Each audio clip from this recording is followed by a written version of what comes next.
Where did you come up with the idea for Mr. Deity? And weren't there a lot of reasonable people at the time who were trying to talk you out of it? Yeah, well, it wasn't so much that reasonable people were trying to talk me out of it. It was that I couldn't get anyone to take the project seriously and want to do it for a number of reasons. I had a couple of actors in mind. The actors who starred in my first movie were, in my mind, the ideal Mr. Deity and Larry, and they just didn't want to do it. They had, they didn't want the time commitment. They didn't like the idea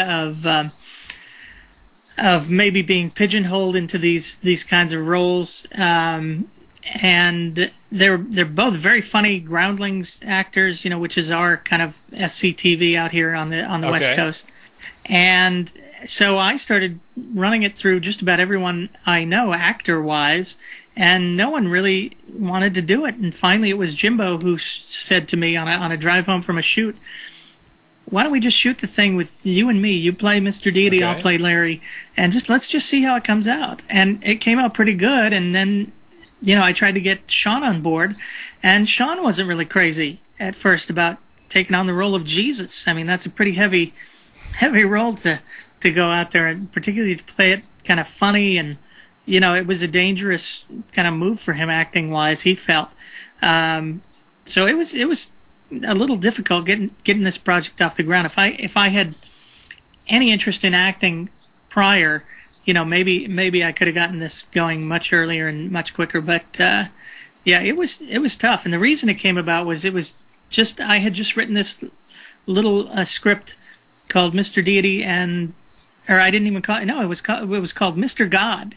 Okay, is what it was called, and it was the first episode, Mr. Deity and the Evil, where they decide what evils they're going to allow, and I kind of passed that around to everyone, and they loved it. And then Mr. God was already taken, so I went for Mr. Deity, and that's the rest is history, although that makes it sound far more important than it actually is. But let's talk about the danger aspect, the actors that you initially had thought about using in Mr. Deity, and then, like you say, Sean saying, I don't know about this. I mean, you have to have suffered just a few repercussions in your professional life because of doing this, haven't you? No, not really.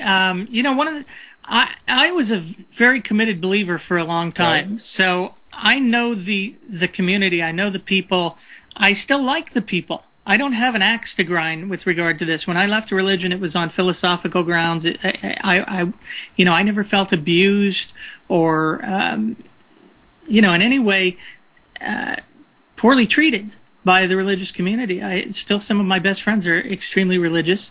My wife is religious, so. It wasn't. I think we've come at this in kind of a way where we don't want to go out and out and into like being offensive. I've seen some stuff, that is kind of offensive. God going into the men's room and finding a floater on another show, and stuff like that. And I think it's okay. It's not my cup of tea, but there's nothing really thoughtful there. We try to keep it at least on that level of being thoughtful.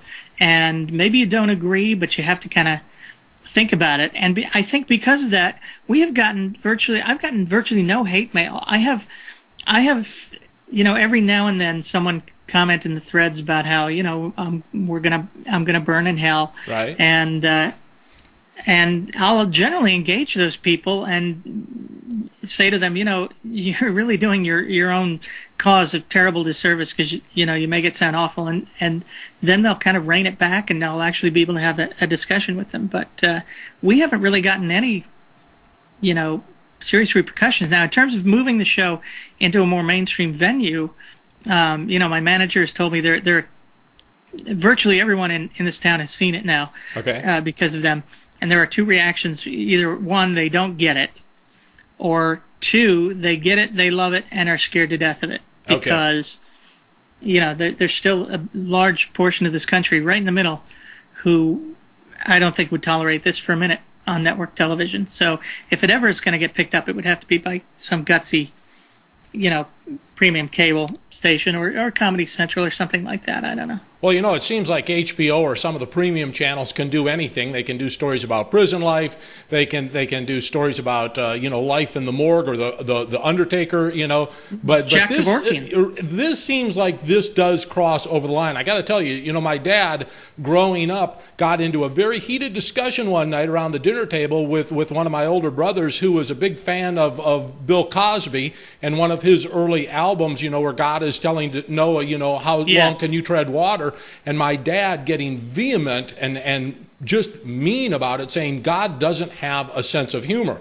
Well, even as a young kid, I'm thinking, wait a minute, there is no God, but, okay, Dad, whatever. I can understand people being, scared at this. Look, let's go down that path for just a minute. Richard Dawkins, Sam Harris, Chris Hitchens all take a decidedly much more serious look at religion and some of the bad things that religion does than you do, obviously. Is humor the right way to go at this? I think it's one of those things where you have to hit them on every front, because there are some people who will read Richard's book and change their mind, or Sam's or whatnot. There are other people who are not. You can't do the full frontal assault, and I think every tact possible has to be put out there to make people kind of rethink this thing, because religion really is institutionalized thinking. It's not stuff that people have really thought through. The people who believe what they believe, for the most part, and there are some really philosophical theists out there, and I have debated them on YouTube and elsewhere. But for the most part, what you have is people who have grown up, been indoctrinated. And it's not like they really, they trusted their parents. Their parents gave them this religious education, catechism, whatever, confirmation classes.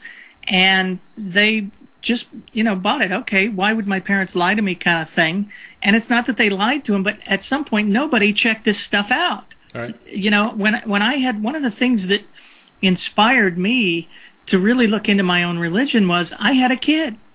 And I know what kind of baggage comes along with a lot of this stuff. I knew it at the time. I knew how it had come along for me. That's my dog whining back there. And so once I had a kid, I really did say to myself, well, you know what? I got to look into this, because I don't want to be passing along something that's not right and not true. Hold on one second.